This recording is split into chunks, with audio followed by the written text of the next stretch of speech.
ऐसा थोड़ी है कि मन कहीं अलग बैठा हो और चुपचाप हो, नहीं, वो चुपचाप हो ही नहीं सकता है। इसीलिए तो कहते हैं कि मन कचड़ा है, या मन का मतलब ही है बीमारी। ध्यान स्वास्थ्य है, स्वस्थ, स्व खुद, अस्त स्थित, स्व में स्थिति। एक है मन की स्थिति और दूसरा है स्व की स्थिति। मन की स्थिति मतलब पर की स्थिति, पर, दूसरा विचार, जिसे कहे ना कहा जाता है विषयों में, यही तो बात होती है। जैसे बस, गाड़ियाँ, ट्रकें कहाँ चलती हैं? रोड पर। ट्रेन पटरियों पे। और फ्लाइट हवाई जहाज़ है वो हवा में, पानी वाला पानी पे। अच्छा, मन कहाँ चलेगा? सीधी सी बात है, विषयों में ही तो भागेगा, कहीं अलग थोड़ी जाता है। वो तो वही जाता है, सोचता है। इसका मतलब है विचारों का समुच्चय। इसकी प्रकृति क्या है? सच कहो तो मन अपने आप में कुछ है नहीं, बड़ा अद्भुत है ये। साहब ने कहा है कि मन मन करते सुरनर मुनि जहड़े मन के लक्ष्य द्वार, ई मन चंचल ई मन चोर ई मन शुद्ध ठकहार। कैसे गजब है ये। और साहब ने यह भी कहा है कि चार चोर चोरी चले पगुपन ही उतार, चारी उदर थूनी हनी पंडित करहु विचार। या बिना मूड का चोरवा परा न काहू चिन्ह। बहुत उदाहरण देते हैं सदगुरु कबीर। मन पर तो इतने उदाहरण हैं। मन गोरख मन गोविंदा मन ही अवघड़ होए, जो यह मन को वश करे शिष्य होए शब्द कोय। बहुत बातें कहते हैं साहब। क्या कहते हैं कि बिना मूड का चोर वा परा न काहू चीन। एक ऐसा चोर जिसका सिर नहीं है। अच्छा, कैसे पहचानोगे? ये हम लोगों का यहाँ से सिर न हो तो कैसे पहचानेंगे? बड़ा कठिन है ना, कठिन है पहचानना। एक ऐसा चोर है जिसका सिर नहीं है, तो मन का कोई सिर नहीं है, कैसे पहचानोगे उसको? वो सभी प्रकार के रूप बदल लेता है। कभी वह बड़ा अच्छा लगेगा, चलो ना, काहे के परेशान हो रहे हो, मैं तो करा रहा हूँ ना साधना, चलो ठीक है ठीक है, चाचा बैठो बैठो, मैं हूँ ना, सही होगी। और यहाँ लाग बैठा देगा। उसके बाद कहेगा अच्छा तुम बैठो, मैं आता हूँ थोड़ा से गांव घूम करके। चला जाता है घूमने। घूमने थोड़ी जाता है, ऐसा थोड़ी कि यहाँ से निकला और चला वो जोरी से। ऐसा नहीं कि आपके भीतर से कुछ ऐसी चीज़ निकली है और भगा गांव तक के, ऐसा कुछ नहीं है। याद मात्र है, ख्याल आया। किसका ख्याल है? जो आपने पहले इसमें डाला है। Mind is nothing but collection are your experiences. मन कुछ नहीं है, किसका है? एक्सपीरियंसेस, अनुभवों का कलेक्शन, संग्रह, अनुभवों का संग्रह। जो आपने अनुभव किया, क्या अनुभव किया है? बस देख करके। अनुभव कैसे होता है? इंद्रियों के माध्यम से। सुबह आपने जलपान किया, अब जलपान का अनुभव है, कैसा लगा वो आप निर्णय करते हैं। किसी को लगा होगा अच्छा था, किसी का क्या अच्छा था, कोई ठिकाना के रहा जलपान, तो ये एक अलग अनुभव हो गया। ये उसके लिए कोई मतलब का नहीं था, कोई स्वाद ही नहीं था, तो फिर उसका मन अलग बन गया उसी के लिए। उसी जलपान के लिए एक का मन दूसरे ढंग से बना और दूसरे का मन अलग ढंग से बना। यहाँ की व्यवस्था कहेंगे ठीक तो है, बढ़िया है, रहने बसने में कोई दिक्कत नहीं है। किसी ने कहा कहाँ ठिकाना है, गर्मी इतनी लग रही है, एक कमरे में ठूंस दिए हैं 10 लोगों को, जगह है नहीं। अब देखिए दूसरा ढंग, एक का मन दूसरे ढंग से बन गया, एक का मन दूसरे ढंग से बन गया। वही घटना, वही परिस्थिति, वही भोजन, वही लोग, तो आपने क्या कलेक्ट किया है, क्या अच्छा नकारात्मकता को कलेक्ट किया है, तो पर्सनालिटी कैसे होगी, आपके व्यक्तित्व क्या हो जाएगा, यू आर नेगेटिव पर्सन, सीधी सी बात है।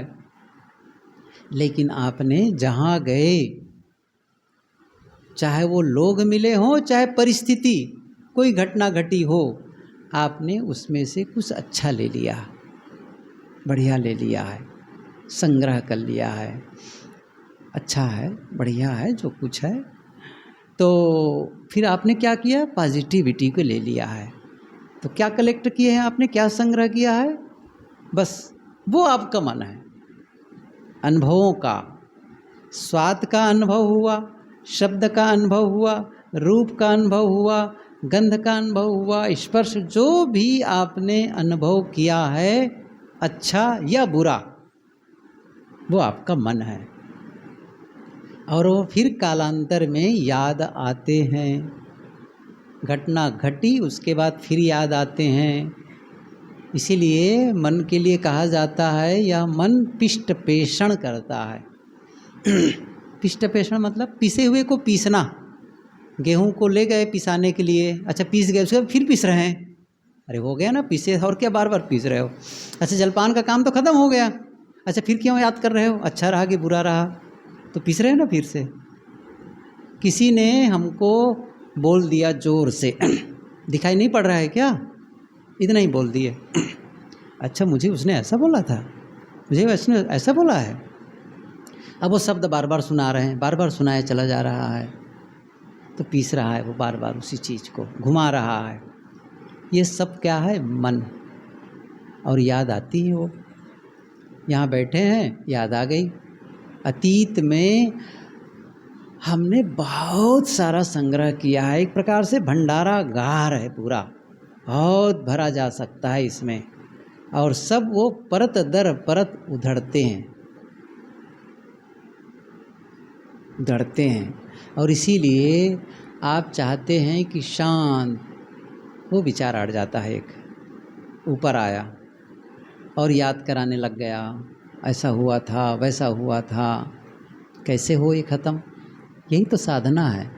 इसका मतलब है आप उससे लड़ाई करेंगे मत आओ, ये लड़ करके नहीं जीतेंगे आप, ये आप ध्यान दो, लड़ करके नहीं जीतेंगे। कितना लड़ेंगे, कौन लड़ेगा, अच्छा आप ही तो लड़ने वाले हैं। अच्छा एक बात बताऊं, ये दो हाथ आपस में लड़े कौन जीतेगा, दो हाथ आपस में लड़े कौन जीतेगा, अरे जीतूंगा मैं हारूंगा मैं, सही है ना।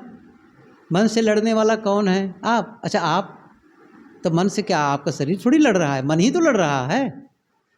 इसका मतलब है एक ऐसी बैलगाड़ी हो जिसमें दोनों तरफ बैल जोत दिए गए हैं, है ना। नहीं, लड़ने से समाधान नहीं होगा। क्या होना है, बस साक्षी की साधना। देखो उससे तटस्थ हो करके, जैसे कोई सामने दो आदमी विवाद कर रहा हो, आप पर एक पक्ष में चले गए, नहीं नहीं ये आदमी सही है, तो आप क्या हो गए, इन्वॉल्व हो गए उसमें, है ना, इन्वॉल्व हो गए। तो आप जो अच्छा के तर्क देंगे तो उनके पास भी तर्क है।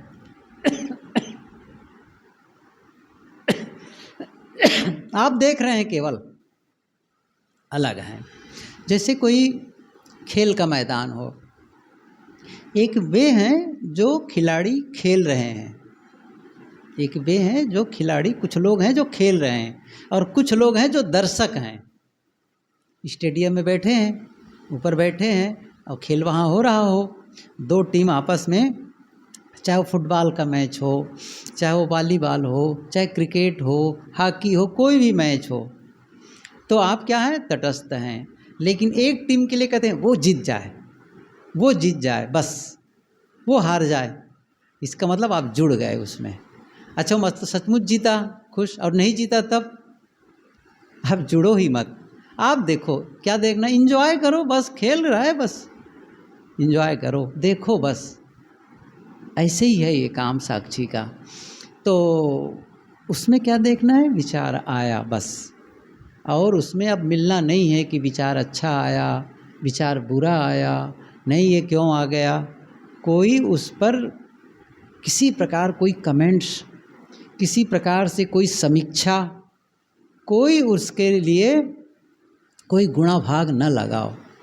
सारे विचार गलत हैं इस समय, चाहे विचार अच्छे हों चाहे विचार बुरे हों, मुझे चाहिए नहीं, क्योंकि मैं तो मन ही नहीं हूँ। पहली बात तो यही है।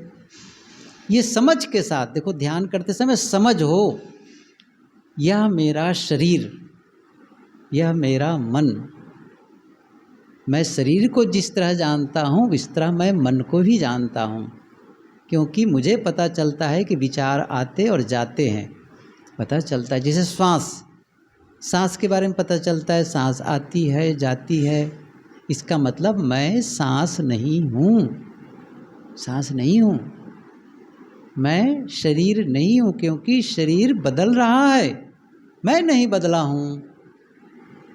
25 साल पहले का शरीर आज मेरा नहीं है, 10 साल पहले वाला शरीर आज नहीं है, लेकिन मैं हूँ। 10 साल पहले भी मैं था, 15 साल पहले भी था।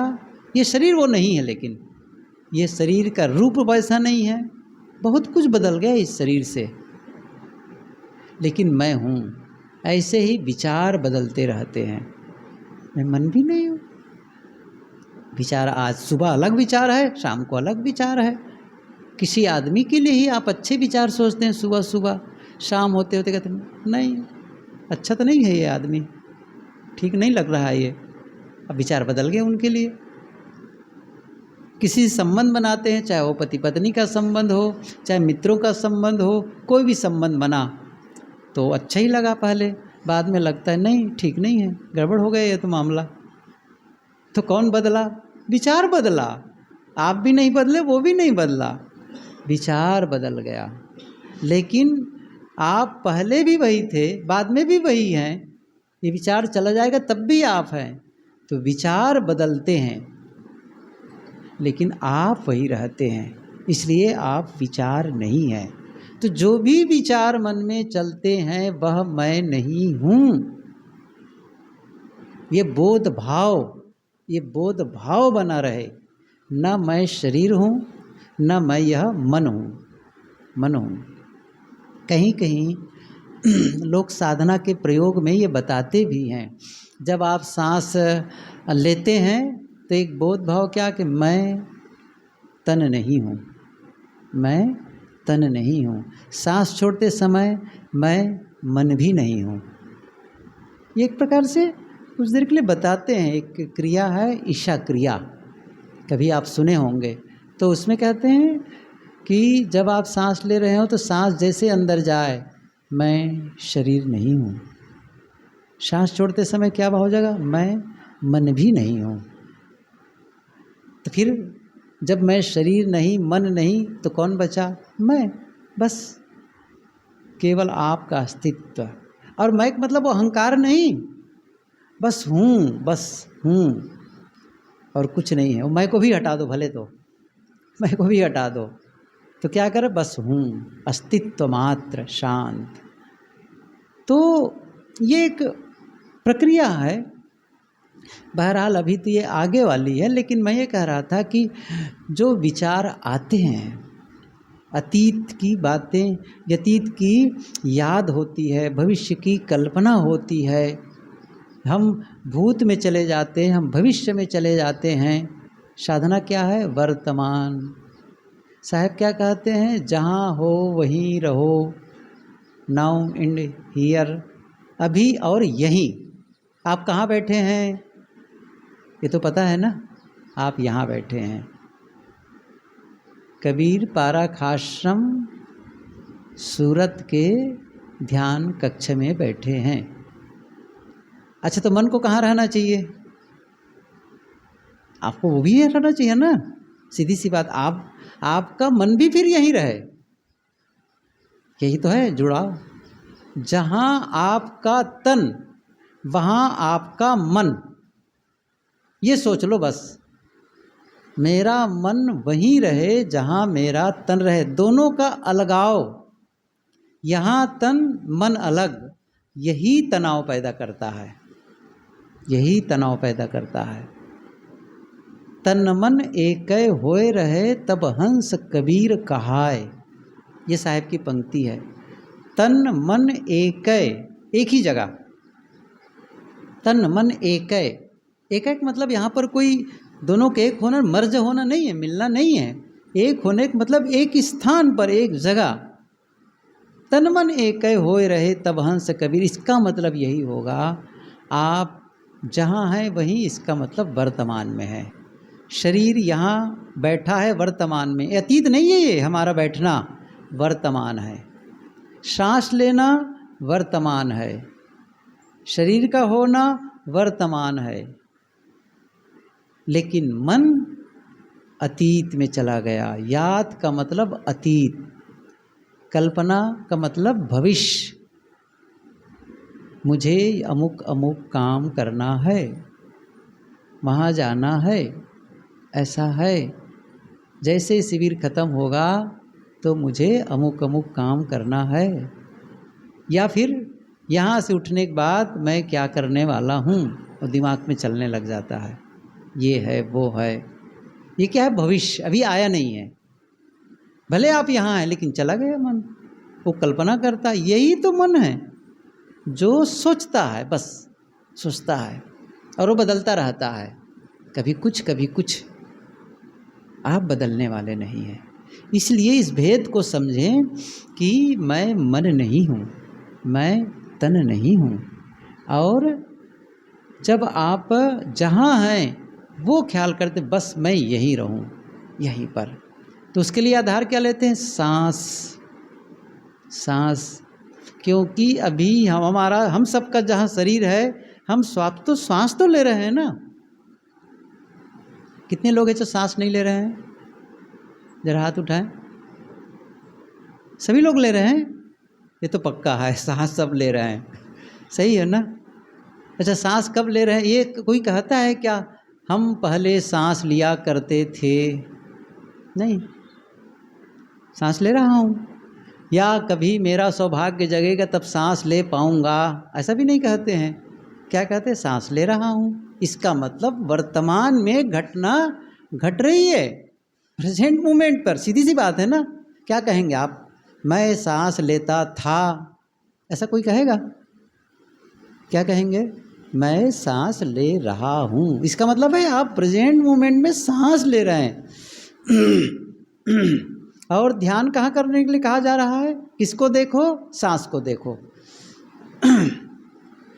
क्या कहा जा रहा है, सांस पर आपका मन लगे।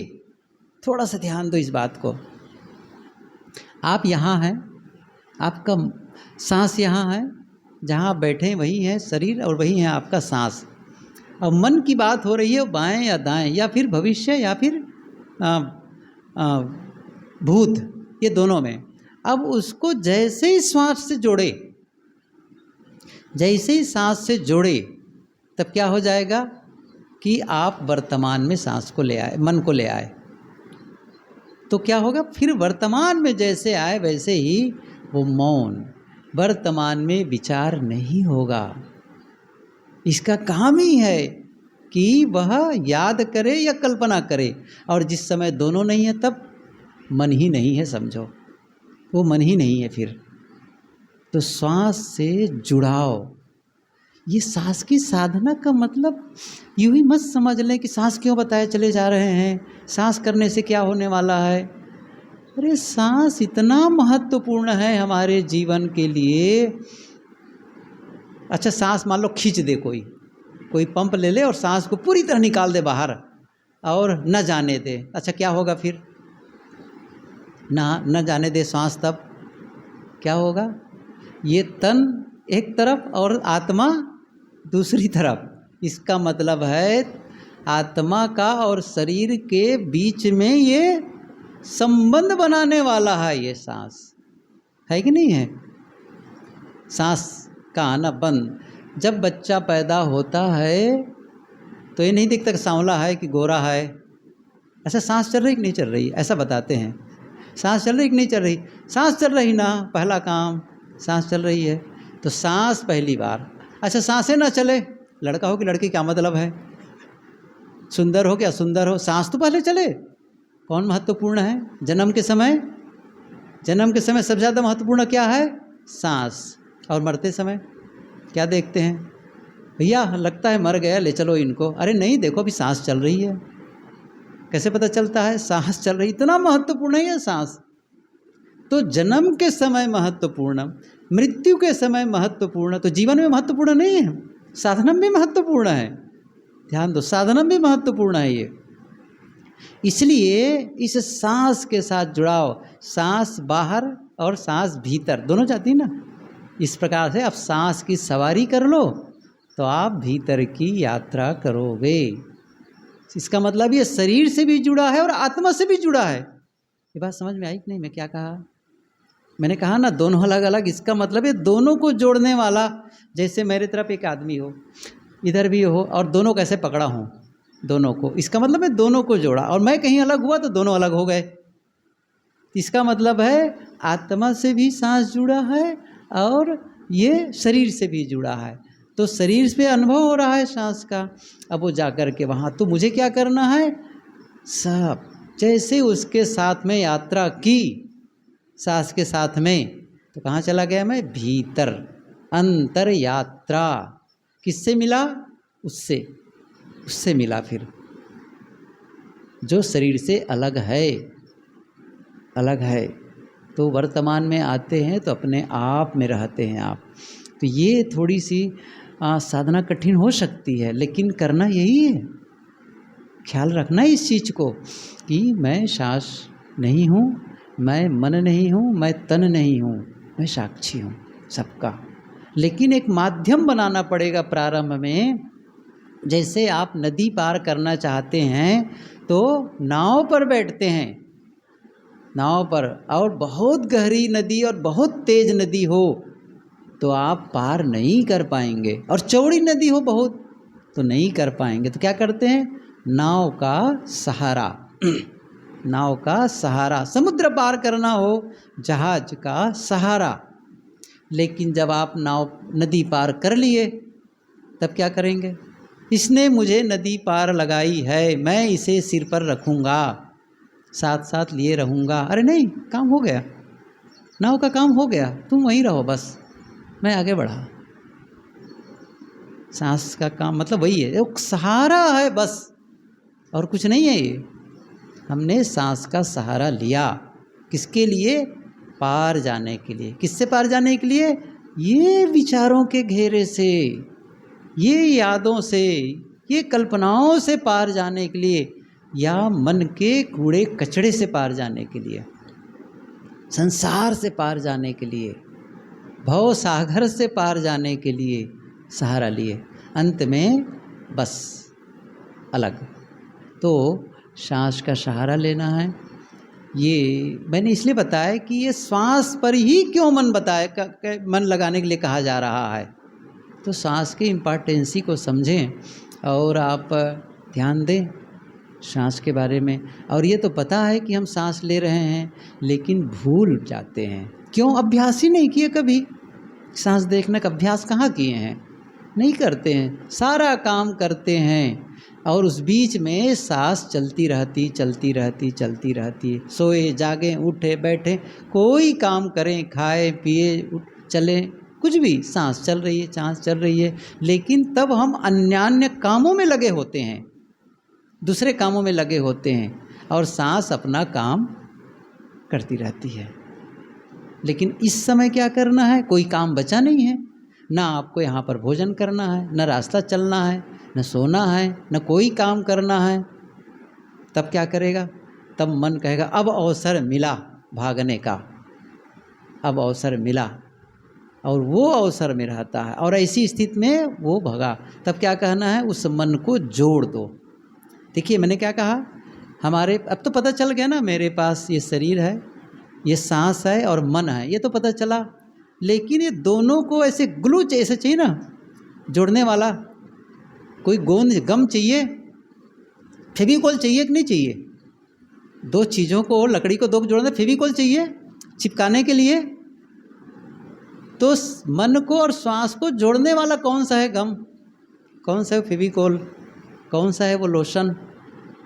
वो लोशन है जागरूकता, अवेयरनेस, जागरूकता, सजगता, बस सावधानी, कई शब्द हैं, सावधानी।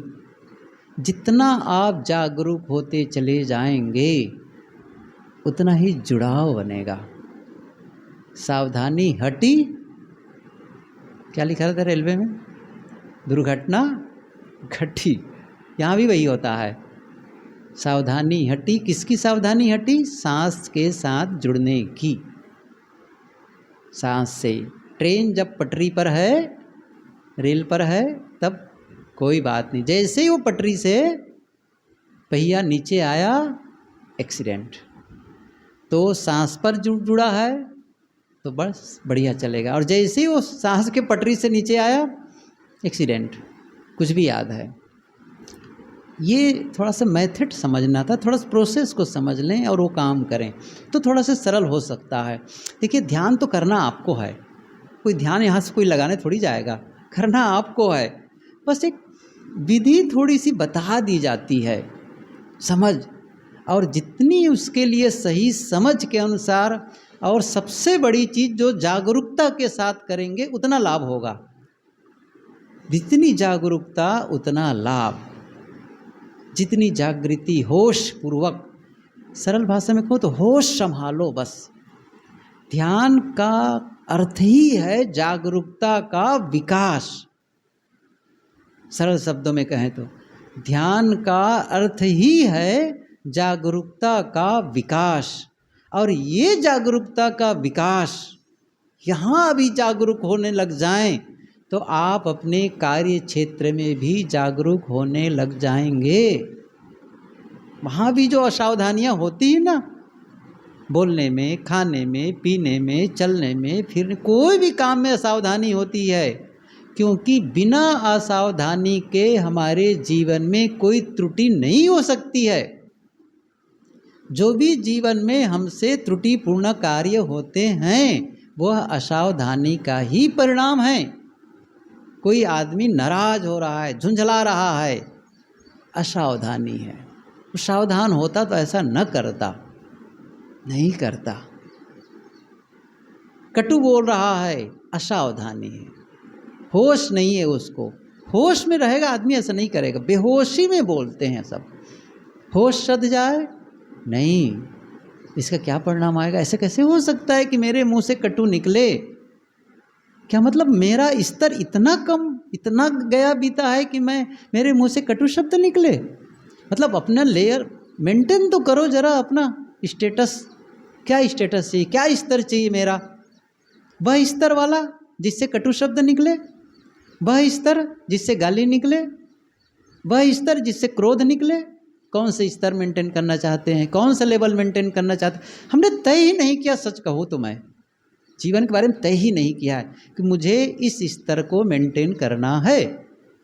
बस जैसे आप ट्रेन में चलते हैं, कौन सी ट्रेन, कौन से किस में टिकट कटाना है? स्लीपर में, जनरल में, एसी में, उसमें भी अलग अलग, third AC, second AC, first AC, सही है ना? नहीं, मुझे इस पर चलना है, बस मुझे उसके ही चलना, जब भी चलूँगा इस पे चलूँगा। मेंटेन करते हैं आप। ऐसे ही अपनी मानसिक स्थिति का भी मेंटेन करना पड़ेगा, अपने शब्दों को भी मेंटेन करना पड़ेगा। ध्यान वहाँ भी जाएगा। फिर यहाँ अभ्यास का मतलब है ये जो जागरूकता है आपके जीवन में फैलेगा। मैं ये कहना चाहता हूँ, फैलेगा। ये केवल यहीं के लिए मत समझो कि मैं यहाँ बैठूंगा ध्यान लग जाएगा, नहीं, यहाँ के लिए तो है ही है, लेकिन ये जो प्रशिक्षण है ये विस्तृत हो जाएगा आपके जीवन में, तो ही फायदा है फिर यहाँ बैठने का। ये आप समझ लो, तो ही फायदा है। ऐसा नहीं कि आँख बैठे 5 दिन तक आंखें मूंद करके, आप सचमुच साधना नहीं करेंगे तो आप वही रहेंगे जाके 5 दिन के बाद भी, और 5 साल के बाद भी नहीं, 25 साल के बाद भी हम वही रहेंगे। वो दिखाई पड़े, यहाँ वाला वहाँ दिखाई पड़े, और यहाँ यदि नहीं करेंगे तो वहाँ भी दिखाई नहीं पड़ेगा। तो ये न केवल हमारे आध्यात्मिक ये कमाई है, बल्कि व्यवहारिक कमाई भी है।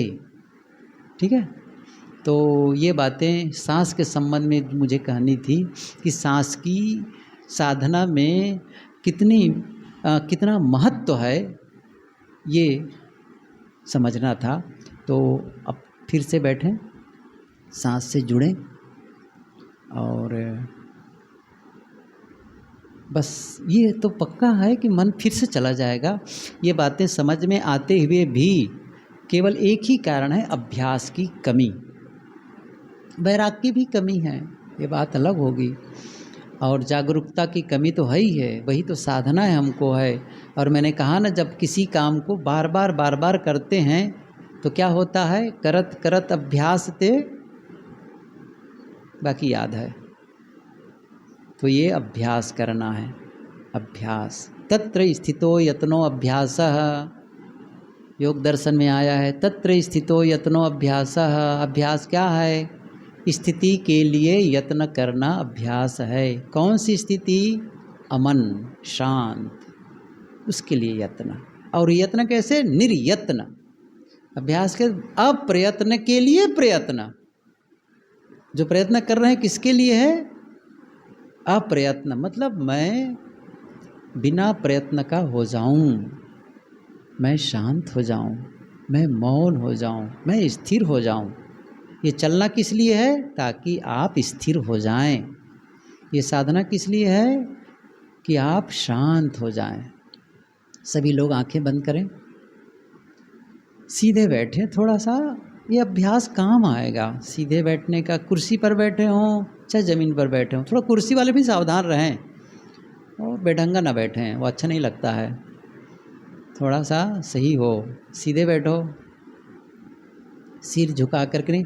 कुर्सी बैठते समय बिल्कुल पीछे, एकदम पीछे अपनी रीढ़ की हड्डी को पीछे टिका दो, बिल्कुल सीधे, और बस ठीक हो जाएगा वो। आंखें बंद, भीतर संकल्प भाव, मैं ध्यान में प्रवेश करके रहूँगा।